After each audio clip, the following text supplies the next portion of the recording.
অবশেষে নায়কের আক্ষেপ, নায়কের চাহিদা, নায়কের প্রত্যাশা সবকিছুই এখন বাস্তবতার দিকে যাচ্ছে। তার প্রত্যাশা অনুযায়ী সিনেমা হল বেড়েছে 3 থেকে 4 গুণ। 4 গুণ হল বেড়েছে লিপস্টিক সিনেমার।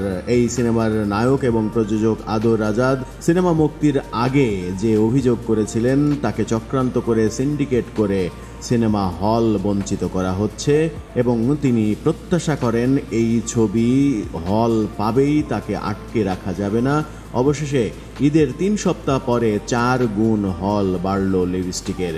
এবার সত্যি সত্যিই বোধহয় ব্যবসা সফলতার দিকেই এগোচ্ছে আদর আজাদ পূজা চেরির লিপস্টিক। ঈদে মুক্তি পেয়েছিল 11টি সিনেমা। দেশ জুড়ে যখন হলের সংকট, এতগুলো সিনেমা তখন বিস্ময়কর ব্যাপারই ছিল। ঈদের দিন থেকে দাপট ছিল শাকিব খানের রাজকুমার সিনেমার। হিমেল আশরাফ পরিচালিত এই সিনেমাটি 126টি প্রেক্ষাগৃহ দখল করেছিল। ঈদের সময় মাত্র 7টি প্রেক্ষাগৃহে মুক্তি পেয়েছিল লিপস্টিক সিনেমা। 2 সপ্তাহ পর চমক দেখিয়েছে তৃতীয় সপ্তাহে 31 সিনেমা হলে চলবে আদর আজাদ এবং পূজা চেরি অভিনীত লিপস্টিক, যা প্রথম সপ্তাহের চেয়ে 4 গুণেরও বেশি।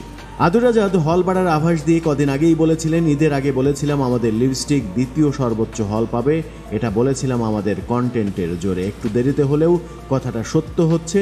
দর্শকদের আগ্রহ, হল মালিকদের চাহিদা, সিনেমাটির ইতিবাচক আলোচনা এবং সাংবাদিক ভাই বোনদের সহযোগিতায় 26 এপ্রিল থেকে ছবির হল সংখ্যা কয়েক গুণ বাড়ছে, 4.5 গুণ বাড়ছে বলেও নিশ্চিত জানা গেছে।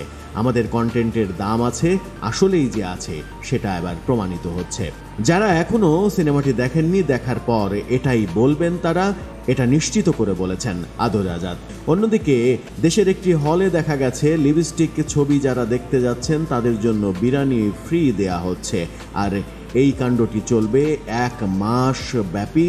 এই ঘোষণা দেয়া ঝংকার হলে এবার আদর আজাদ এবং পূজা চেরি দুজন যাচ্ছেন সিনেমা দেখতে, তেমন ঘোষণাও দিয়েছেন তারা।